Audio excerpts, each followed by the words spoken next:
Americans are capable of achieving extraordinary things when they have the freedom and opportunity to do so. This is American Potential. And here's your host, Jeff Crank.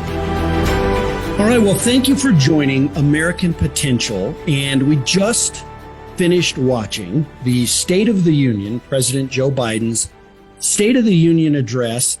And joining me right now is Akash Chougule. Akash is the Vice President of Government Affairs for Americans for Prosperity.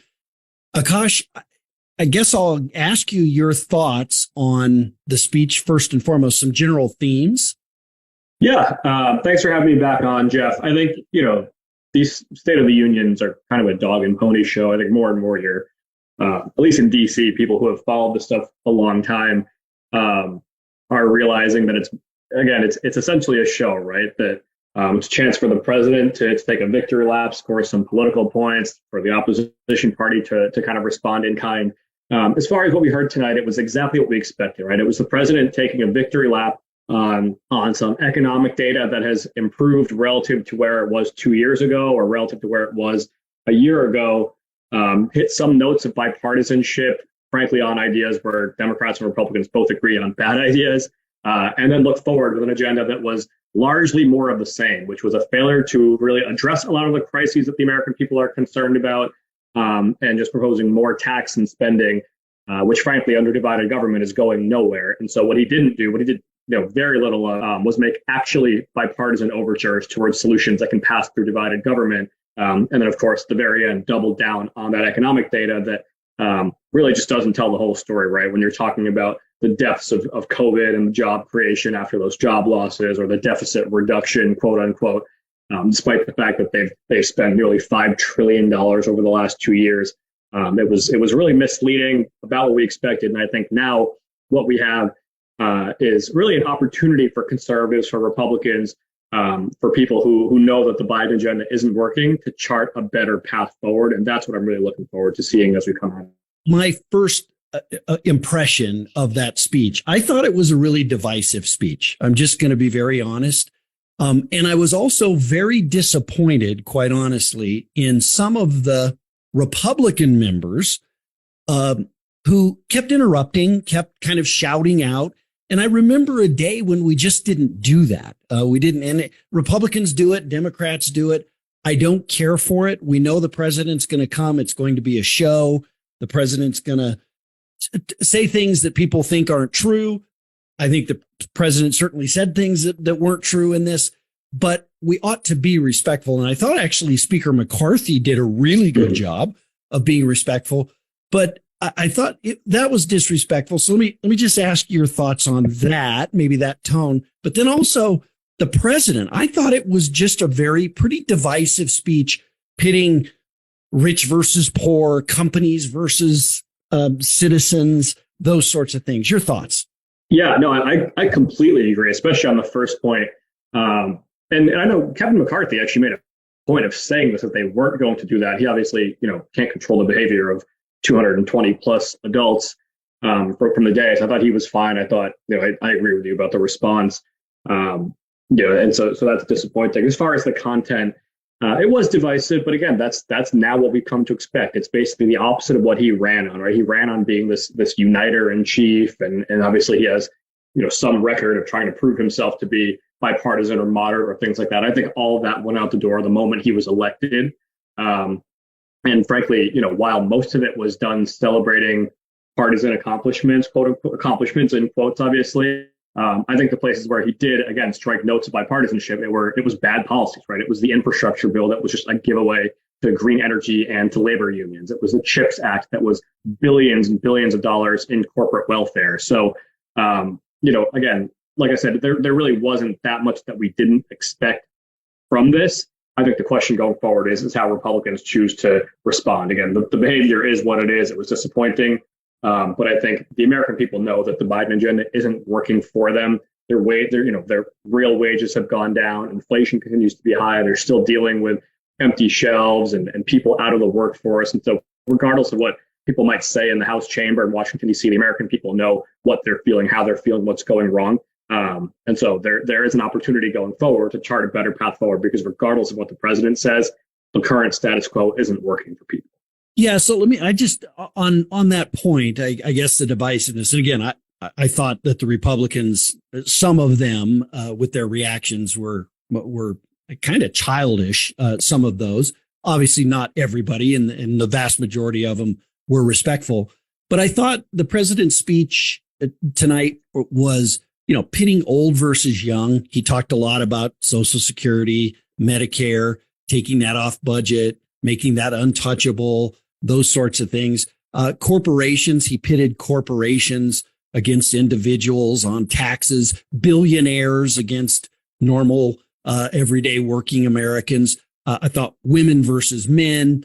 I thought, the line about airlines can't treat your child like a piece of baggage. Really just, talking about these fees that airlines charge. I mean, it was populism for sure in some of that. But your thoughts on just the general theme of that pitting Americans against one another. I think Americans are growing very tired of that.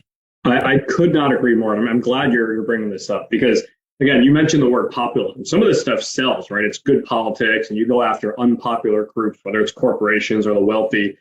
So even if there's a segment of the population that likes that stuff, it's extremely unhealthy for our country, And it's bad policy, right? I mean, and we can go through policy after policy after policy, right? But raising taxes on corporations hurts workers' wages. These pro-union Buy America policies, they end up raising costs, and they raise taxpayer costs, and they create inefficiencies in our infrastructure. And so really, you name it, going after unpopular groups doesn't help stitch a divided country back together. It certainly doesn't strengthen our economy. I think people would have a couple of years ago expected better from President Biden, but he seems to think that this kind of class warfare is what sells and what works.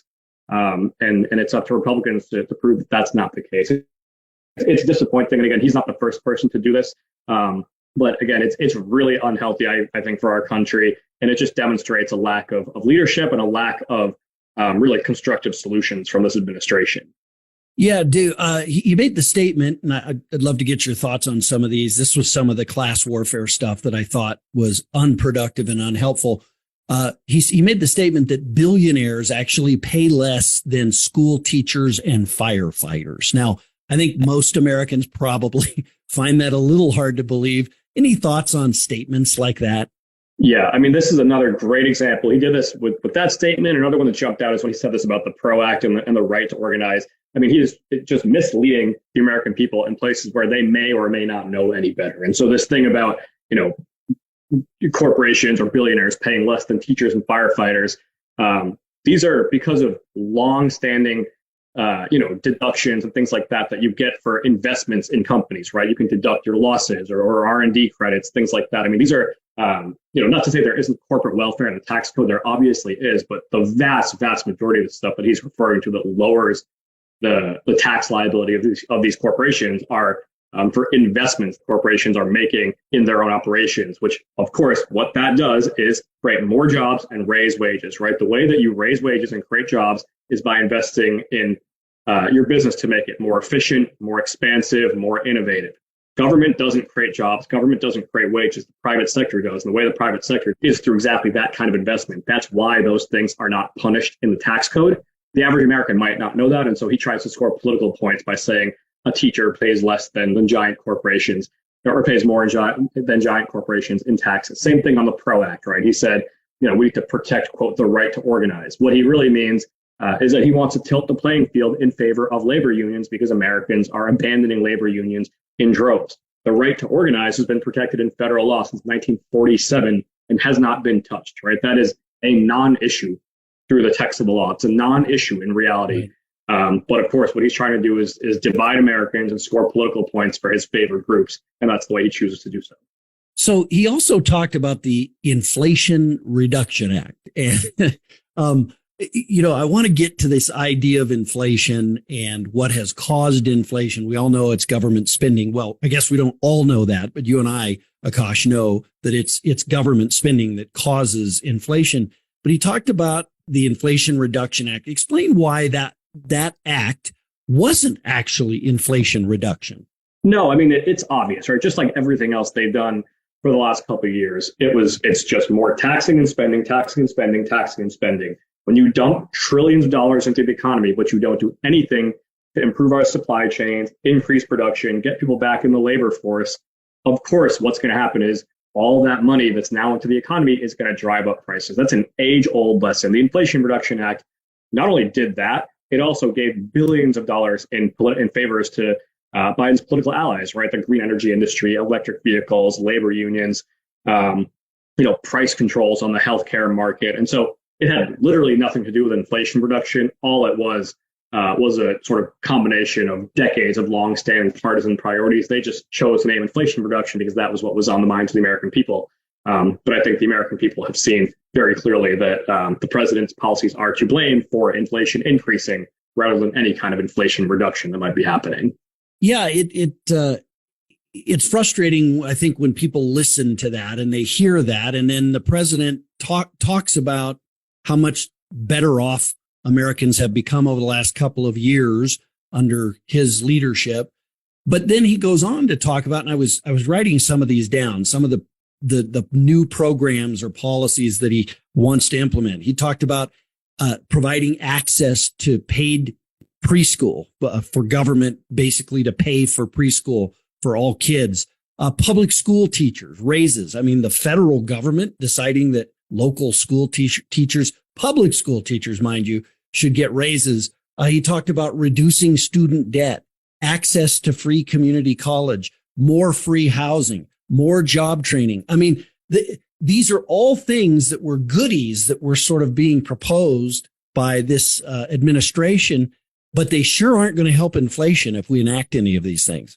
No, of course not. All of this stuff is more spending, more spending, more spending, more spending, right? And everything sounds nice when all you're hearing are the benefits of programs that you might be receiving, right? What you never hear in things like this are what they're going to cost and who is going to pay for them. Now, let's be clear, no matter what the president or anybody else says, the quote, rich and the giant corporations, unquote, do not have enough money. If you took all of their wealth, right? If you took literally every single dime of the top 1% of this nation's largest corporations, it does not come close. It does not come close to paying for all the promises that the Democrats are making as far as free childcare, free healthcare, free college, all of these things. That's, of course, not something you're ever going to hear from President Biden, right? Because what he's going to get is a chance to score political points by promising a bunch of free stuff. But the American people are smarter than that. I think we've seen that time and time again. Even though they may not know the nuanced intricacies of public policy, they're smart enough to know there's no such thing as a free lunch. Somebody has to pay for it. And ultimately, they're going to be the ones who end up footing the bill. And I'll give you a great example of this, right? We just learned today, remember those 87,000 IRS agents in the Inflation Reduction Act? The president promised they were going to go after the, quote, wealthy tax chiefs, right, as he called them today. What we learned earlier this afternoon, they are actually going to be going after tipped workers. Think about that. Restaurant workers, some of them make minimum wage, earning a significant portion of their take-home pay through tips. They're going to go after tax cheats who are tipped workers. And that's on top of what we already knew, which is that the poor, people who benefit from government programs, were already disproportionately audited by the IRS. And so there's always so much more than meets the eye on these policies and all this free stuff and all this class warfare that they're promising. And what ends up happening is that working class people, without fail, end up bearing the brunt of the costs. Yeah, I thought it was interesting. At the beginning of the speech, he blamed inflation on Vladimir Putin and the Ukraine conflict there, as well as supply chain issues, worldwide supply chain issues, as if the government spending, the people that actually print U.S. money had nothing to do with it. And love to hear your thoughts about that. And then I want to turn to what is the alternative? We heard what the president proposed, but there's got to be a better way for us to get out of this mess. Yeah, absolutely. I mean, I think you're right. And that's another place where the American people simply know better, right? To think that all this spending just simply had no impact on inflation. It was historic in a bad way, right? Nearly $5 trillion in 2 years. The American people know better than that. They understand simple concepts like adding trillions of dollars to the economy and doing nothing to increase the abundance of supplies and services is going to drive up costs. And so I don't think, frankly, that line landed, just like it's failed to land for the last year plus. But as far as looking forward, I think, we at Americans for Prosperity, we've laid out our pathway to prosperity. We've laid out this abundance agenda, right, to increase the abundance of energy and increase the abundance of healthcare services and then different things the American people rely on to create opportunities and create prosperity for one another and to provide for themselves, their families, and their communities. And I think the opportunity before us, the challenge before us, and the necessity for the American people before us is that that agenda advances rather than this one of taxing, spending, class warfare, inflation, higher costs, fewer jobs, and less opportunity. Yeah, I think the biggest things that America has to confront is this spending problem that we have. And you talked about it. We could confiscate all the money from the wealthiest corporations and billionaires, and we still wouldn't have enough money because we spend way more than we take in. Day in and day out, the government spends more than it takes in. How do we break that partisan divide in Washington, D.C. and put the American people first and move this country forward with a meaningful solution to this spending problem? Yeah, I mean, I think step one, which I think will be the case now with divided government, is do no harm, right? The number one thing that partisan government did over the last 2 years was make things worse with energy regulations and more spending. Principle number one is do no harm. I think hopefully we can accomplish that. But that's simply not enough, right? I think there are too many long-standing barriers, and that's, obviously on top of what the president and Democrats have done over the last 2 years, too many long-standing barriers that are raising costs and depriving people of economic opportunity. When you look at the energy industry and the restrictions on developing American energy and cheap, abundant, reliable energy from our allies in Canada, there's too many restrictions and regulations on the energy industry. There are too many labor restrictions, and the president and his administration are pursuing more of those to take opportunities away from independent contractors and franchisees and the freedom of workers to decide for themselves whether to join a labor union. I think all of these restrictions on the banking and financial services industry that harm the availability of capital for entrepreneurs to start and grow businesses, all of these different restrictions, plus all that spending that's crowding out the private sector. Even though we live in a prosperous and fantastic country, we can do even better getting those barriers out of the way. And I think that, again, even if these bills don't get to the president's desk or he chooses to veto them, simply sending a signal of what a better way looks like is something that I'm counting on Congress doing over the next 2 years. Let me turn a little bit to healthcare. The president went after big pharma, as he called it. I have a son who is juvenile diabetic. He was diagnosed at 8 years old with type 1 diabetes. So insulin's an important thing. Certainly for me, he can't live without insulin. But I thought the president explained to our listeners what can be done about that. I mean, the president seemed to imply that it's just as simple as capping the price of insulin. You can just say, nope, you're only going to charge $15 for insulin. And like nobody's going to pay that. These companies are going to continue to produce these wonderful drugs and everything.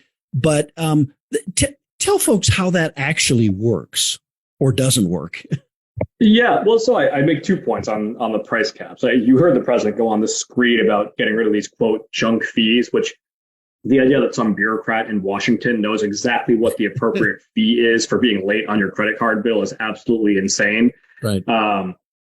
But the irony of all these, price controls and price caps is that industries are going to respond by imposing more fees on customers, right? What you can't call a price, you're going to call a fee, or vice versa, right? The consumer is not going to save any money from government trying to do these things.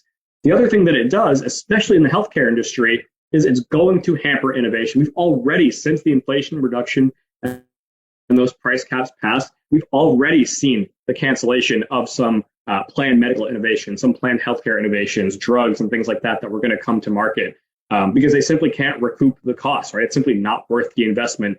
And perhaps, the saddest irony is that the vast majority of Americans already pay under $35 per month for their insulin because of the insurance that they have. And so what we need is not more government in healthcare. We don't need more price caps. We don't need more bureaucratic control and decision making. What we need is government to get out of the way of the doctor-patient relationship. Americans for Prosperity has put out a plan called the personal option, which is a contrast to the Democrats' quote public option. And by public, they mean, obviously more government. What the personal option would do is it would reduce those barriers I was talking about to healthcare innovations, to more hospital beds, more doctors and nurses allowed to practice and provide care for people who need it. And so all these things, just like anything else in our economy, increasing the supply, increasing innovation, reducing barriers is going to improve quality and lower costs. And that's what the American people need. The president seemed to imply tonight that if you cap the price of insulin, that would somehow reduce the deficit because Medicare patients, he claimed, would pay less for their insulin, and that somehow would reduce the deficit. That doesn't seem to wash in my mind. Thoughts? No, it doesn't. I mean, a lot of that is just it's budget gimmicks, frankly. The way the Congressional Budget Office and the White House Office of Management and Budget kind of score these things. It's math that only works in Washington, to put it simply. And that's why, one of the things that Americans for Prosperity is fighting for is to overhaul the entire federal budget system, right? The manner in which Congress does its budget every year, right? We've talked about this, Jeff, that the vast majority of all federal spending now is what's called mandatory spending, right? It's these autopilot programs like Medicare, Medicaid, Social Security. These things are growing on autopilot. There's, no political appetite, frankly, from either party to do anything about it. And they're going to run out of money. And the people that are going to be worse off are the ones who need those programs, who depend on those programs, or will do so, 5 years from now, 10 years from now, 15 years from now. They're driving bad health outcomes. They're driving our country into debt. They're crowding out the private sector. And so I can't stress enough that has got to be our number one priority, right? Is reforming those entitlement programs to rein in our deficit, get our debt under control, and in the process, also start to improve our healthcare system by having less government in between that doctor-patient relationship. So to kind of wrap up this podcast, I want to, I guess, ask you again, give us, what should the American people do? If they listen to that speech tonight, I'm sure some people thought, man, he talked about some great things that really connected with me. They really resonated with me. That's the problem with populism sometimes is it does resonate with people. It sounds good to folks. We talked about some of the things, maybe not being as good as the president said that they were. But what would you urge the American people to do if they're listening to us right now? Should they contact their member of Congress? How should they let their voice be heard and react to this speech and what the president said in some of these proposals?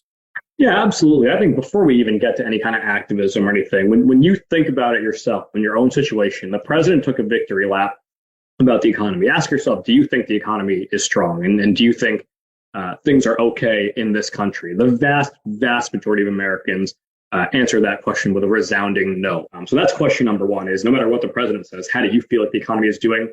And then going forward, ask yourself, do you think more taxes, more spending, more government is going to make you better off? Or do you think, the private sector and our capitalist economy creating more opportunity, more prosperity, more innovation is what's going to make your life better and your community stronger? I think those are two pretty simple, high-level questions to ask yourself as you look backwards at his track record and look forward at his agenda versus, the potential alternative. As far as moving that alternative forward, I would say be curious, right? Go on AmericansForProsperity.org, find our Pathway to Prosperity agenda, and you'll see some solutions in there that you like. Join up with us, right? Sign up with us, make your voice heard. We have strength in numbers at Americans for Prosperity. The only way that prosperity agenda is going to move forward in Congress, it's the only way it's going to be something that's emphasized next year as folks are running for office, is if there is, mass energy and mass volume behind it. And we need folks to take action in order to do that. And quite frankly, I think the future of the country depends on it, right? We've seen two very divergent visions tonight as far as the direction of the country.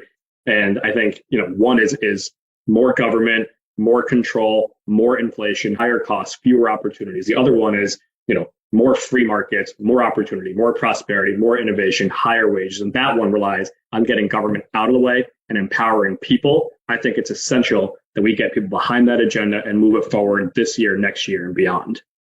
Such a great point. And I think that's really the dichotomy between what you're suggesting and I think what the president proposed tonight. I think the president, as I said, I thought it was pretty divisive rhetoric. I thought some Republicans in the chamber reacted divisively as well. But what you're talking about is really empowering Americans and our fellow citizens to really grab a hold of their own future. Get government out of the way. Stop erecting these barriers in front of them. Let them keep more of their own money to pursue their dreams and their happiness the way that they see fit. Akash, thanks for joining us and taking a few minutes after listening to the speech. I know it's a very long night for you. Appreciate your time tonight. Always happy to be with you, Jeff. Thank you.